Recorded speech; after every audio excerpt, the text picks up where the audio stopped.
Early intervention under Part C of the Individuals with Disabilities Education Act, or IDEA, offers supports and services for children from birth to age 3 with developmental delays or disabilities and their families.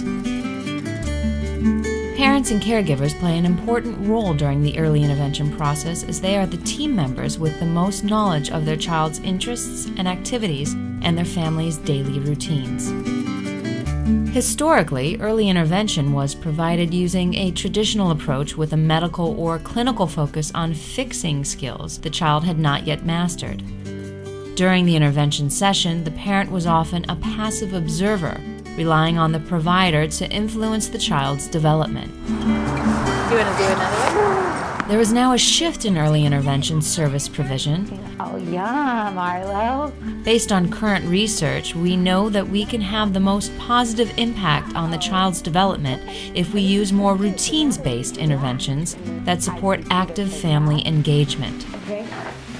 I'm going to drink my juice too. Interventions that are embedded in natural family routines offer more frequent practice of new skills where learning most naturally occurs. You did it! Shifting to a routines-based approach can be challenging for many providers, but it is well worth the effort. Listen now as we hear one provider describe her personal journey from a clinical to a routines-based approach.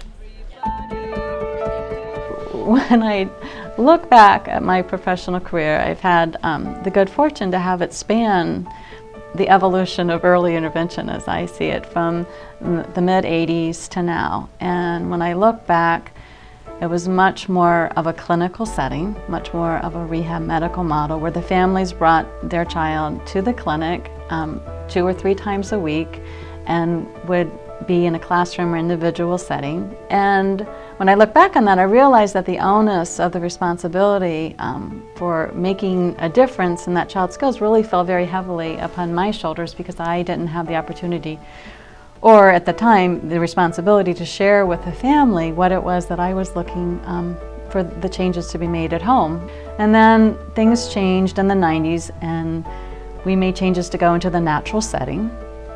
And the natural setting most often was a child's home. And so we went into the child's home, but we took our clinic with us.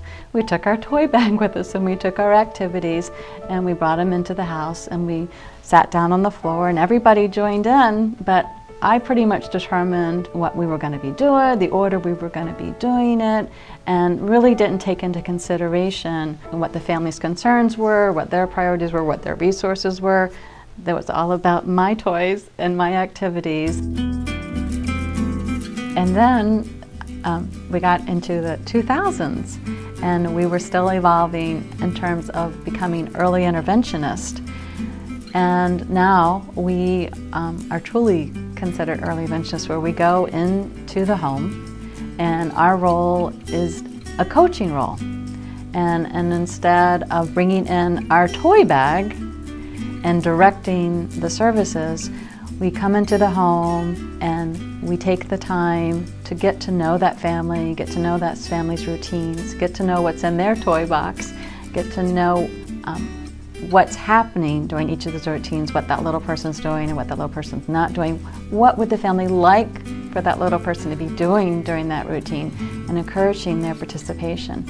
And I believe that my therapy is far more effective today than it was 25 years ago, because I am in the child's home. I am using the child's foods, utensils, toys, clothes, their couch cushions, their bike, whatever. We're using those things and we're teaching the parents all about what they need to know in order to help that little person grow.